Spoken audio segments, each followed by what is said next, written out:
Hi, this is All This Science, the science podcast that describes an interesting aspect of science in 5 minutes or less. I am Jordyn. And I'm Riley. We are the guest podcasters for this episode, the Flint Michigan Water Crisis. Flint, Michigan used to be the center of the U.S. automobile company General Motors, but beginning of the 1980s, the plant began to decline when GM downsized. Most of the Flint's population consisted of middle to working class people dependent on the automobile plantations. Up until 2011, the majority of Flint's water source was from Detroit. Then the mayor, Dane Walling, stopped the flow in 2014 due to costly issues. The city council composed a new plan of getting water to the city from Lake Huron. This way would be hopefully more cost efficient. A pipeline would be built and the hopes for clean drinking water would be delivered to the citizens of Flint. In the meantime, the city would use the Flint River as their main water source. According to Steve Bush, the Lansing and Jackson district supervisor in the DEQ Office of Drinking and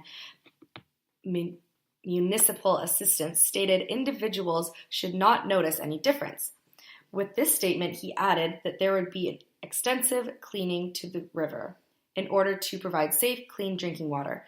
Unfortunately, quite recently, after the switch, residents said the water started to look, smell, and taste funny. So why did things start to go wrong, you might ask?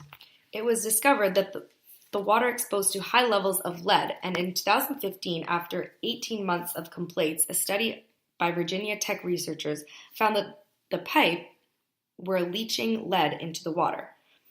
Orthophosphate, which is what most U.S. citizens do to protect their water passing through city pipes, was completely avoided in trying to ensure clean water would be provided to the residents of Flint. Orthophosphate is the practice of adding phosphates to drinking water to inhibit corrosion and to prevent leaching of lead and copper from pipes and fixtures. Inorganic phosphates like zinc phosphate, phosphoric acid, and sodium phosphate are added to the water to create orthophosphate, which forms a protective coating. The coating serves as a liner that keeps corrosion elements in the water from dissolving some of the metal in the drinking water. The problem wasn't necessarily the Flint River water being dirty. It was the fact that the water flowing through the pipes going from the river to people's houses, schools, and businesses wasn't being treated properly.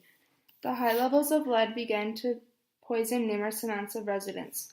Flint pediatrician Dr. Mona Hanna-Atizna found that children with already higher than normal blood lead levels rose from 2.4% to 4.9% in 2015.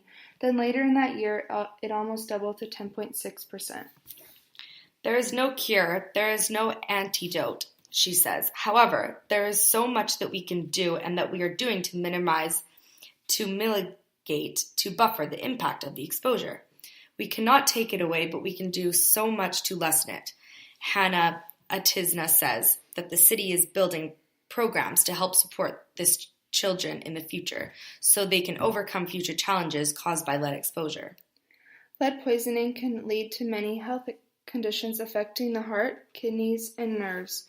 Problems include impaired cognition, behavioral disorders, hearing problems, and delayed puberty. Not only health problems, but crime rates went up as well.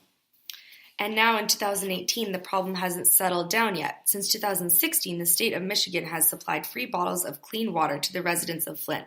But in April 2018, this all came to a halt. Ever since April, angry citizens have begun to protest their right to clean drinking water, and in hopes that this chaos will end soon. Thank you for listening to All This Science. Contact us at allthisscience@gmail.com or on Twitter at allthisscience if you'd like to.